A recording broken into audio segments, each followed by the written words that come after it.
আসসালামু আলাইকুম। যে যেখানে আছেন আশা করি সকলেই ভালো আছেন।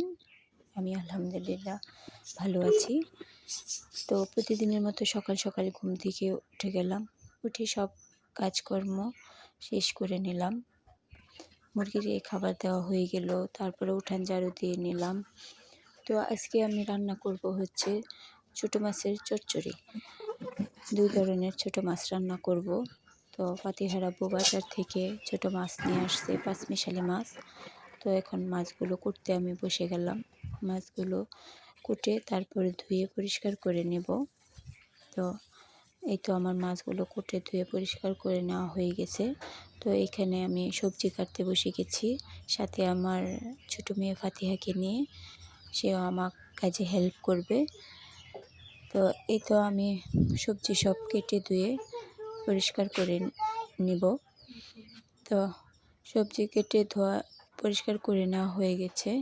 আজকে আমি রান্না করব হচ্ছে, বাহিরে বসে গেছি রান্না করার জন্য। তো এই তো সব কিছু নিয়ে বসে পড়লাম। এখন এক এক করে কড়াইয়ে সব কিছু দিয়ে নিচ্ছি।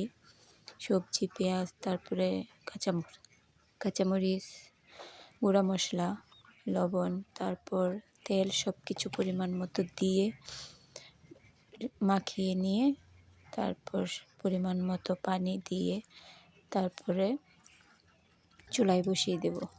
আমি গুঁড়া মাছটা আসলে মাখিয়ে বসাই, কারণ মাখিয়ে গুঁড়া মাছ রান্না করলে খেতে ভালো লাগে। তারপরে যদি হয় লাকড়ির চুলা তাহলে তো কোনো কথাই নেই, ওইটার স্বাদ দ্বিগুণ হয়ে যায়।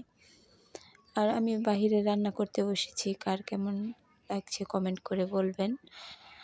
আমাদের বাসায় মোটামুটি সব ধরনের ফল গাছই আছে, জাম, আম, তারপরে হচ্ছে পেয়ারা, চালতা, বেল, মোটামুটি আলহামদুলিল্লাহ সব ফল গাছই আছে।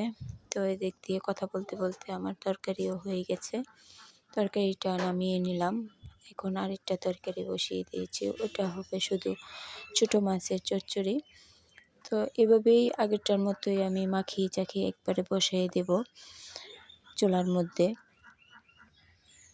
সব কিছু পরিমাণ মতো দিয়ে এটাও মাখিয়ে বসিয়ে দিলাম চুলার মধ্যে।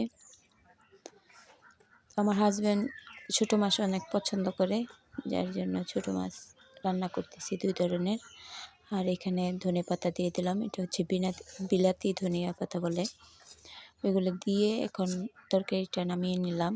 তো আজকে তরকারি রান্না করেছি কী হচ্ছে ছোটো মাছের চচ্চড়ি, সবজি দিয়ে ছোটো মাছ, কাঁকরোল ভাজি আর লাল শাক। আসলে ক্যামেরার বাহিরে অনেক কিছু করতে হয়, সব কিছু ক্যামেরার মধ্যে আসলে করা যায় না। তো আমার ভিডিওটি কেমন লাগলো অবশ্যই কমেন্ট করে জানাবেন। যদি ভালো লেগে থাকে তাহলে আমার চ্যানেলটি সাবস্ক্রাইব করে দিতে বলবেন না। তো ভালো থাকবেন, সুস্থ থাকবেন। আল্লাহ হাফেজ।